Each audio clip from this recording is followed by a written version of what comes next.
So you're here. What you think, that you're gonna have it easy today? Oh yes, my dear brothers and sisters. We're going to learn about Simple past.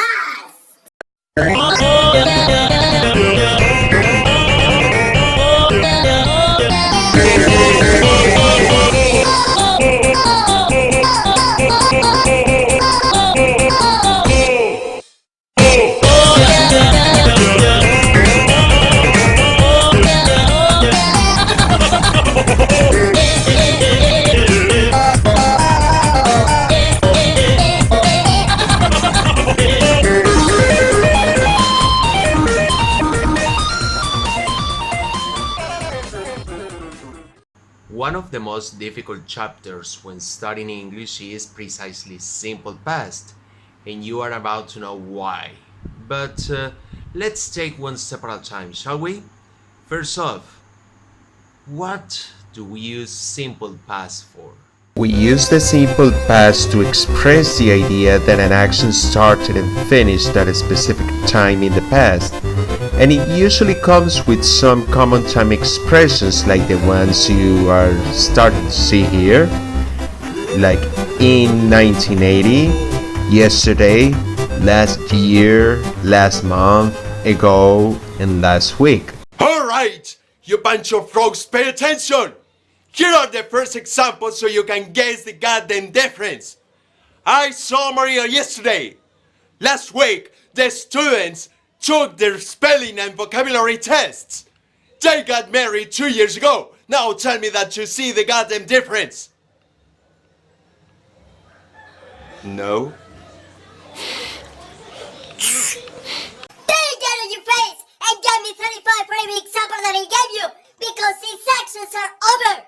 Finish! Finito! The first thing that we need to know is that in English we have two kinds of verbs, regular and irregular.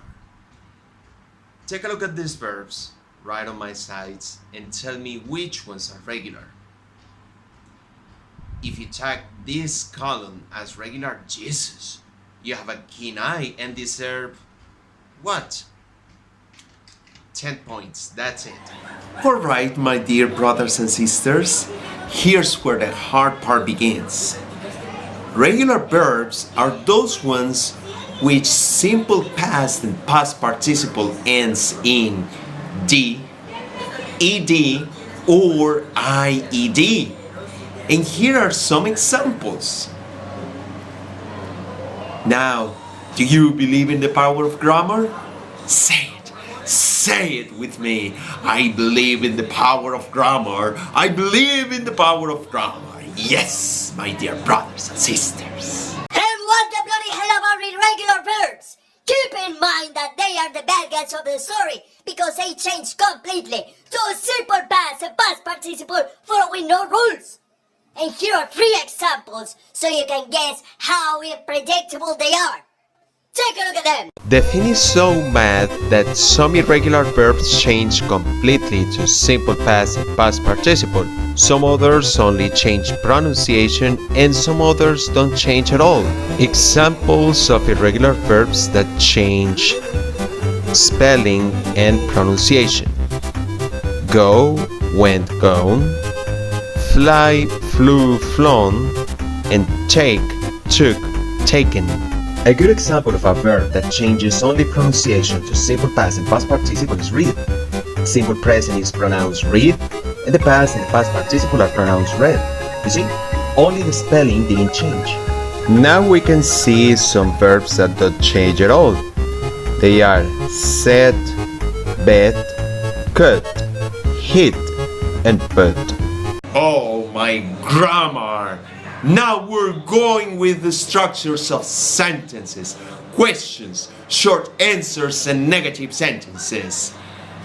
Pay attention, my dear brothers and sisters, because if not, You will suffer the rage and power of grammars before getting on your knees for being so lazy to learn. We have to keep in mind that structures with verb to be stay exactly the same in simple present as well as in simple past.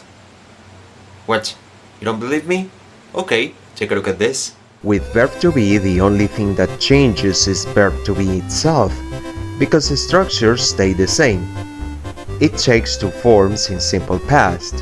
Was that goes for I, she, he, and it, and were that goes for we, you, and they.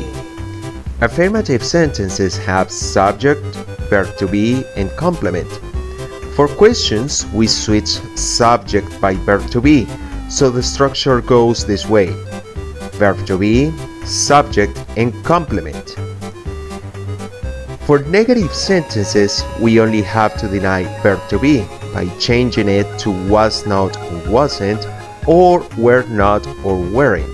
The rest of the structure doesn't change. And for short answers, we put yes and then a subject pronoun followed by was or were for affirmative short answers, or no and then a subject pronoun followed by wasn't or weren't for negative short answers. And what the mother hell about all the verbs? Are you coming to me with that same thing? Tell me! Not even a little. The auxiliary do or does that we use for simple present goes to its simple past form, which is did, but as well as in simple present, we only use it for questions, negative sentences, and short answers. For affirmative sentences, use the sequence subject, verb in simple past, complement. For questions, the auxiliary did goes first, and then we put the subject, then the verb in base form, and finally the complement, before closing with a question mark. For negative sentences, put first the subject, then did not or didn't, then the verb in base form, and finally the complement. For affirmative short answers, use yes before a subject pronoun followed by did. For negative short answers, use no before a subject pronoun followed by did not or didn't. Alright! Now you're gonna tell me if there's any way to say whether a verb is regular or not! Tell me now, or face the consequences. Here's a catch. Since it is too difficult to say which verbs are regular and which ones are not, the only way that we can do something is to memorize them.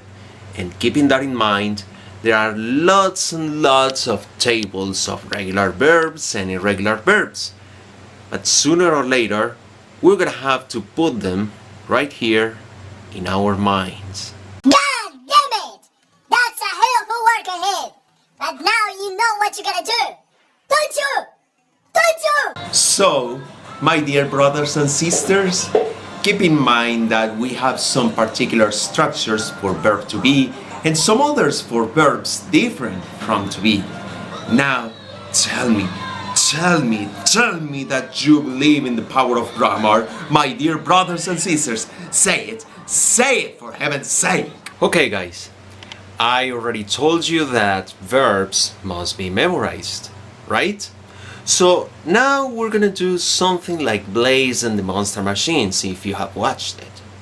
I'm gonna show you an incomplete sentence and you mentally must fill it with the most suitable option, okay? So here we go with the first sentence. Here it is.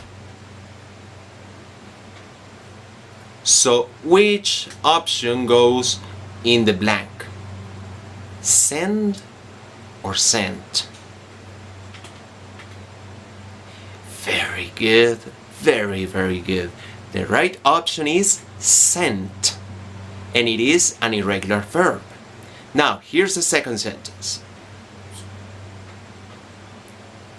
Now, which option is the most suitable? Have or had? If you said had, that's right. Had is the simple past for have, and it is also another irregular verb. Now, here's the last sentence. So, which option is the most suitable? Do Does or did? That's correct. The right option is did, because it is the simple past for the verb do. So here's a review. Regular verbs change to past and past participle by adding "d" when the verb finishes in "e", "ed" when the verb doesn't finish in "e", or "ied" when the verb finishes in "y". And the irregular verbs change completely to simple past and past participle, or don't. So the only way to know who is who in all of this is to memorize them. Okay guys, that's all for today. If you have found this video useful, well, give it a like, use it, share it, and support my project. In the description below, you're gonna find the link to another song with its lyrics, the link to a new online exercise, and in addition, the link to download a table of irregular verbs. So I beg you to do the exercise. Click the done button and be brave enough to share your screenshots with me. And if not, well, if you don't like this video, help me choose a color, blue or red, for when my channel gets over 1,000 subscribers, alright? Don't forget. Okay, that's all. See you later, guys.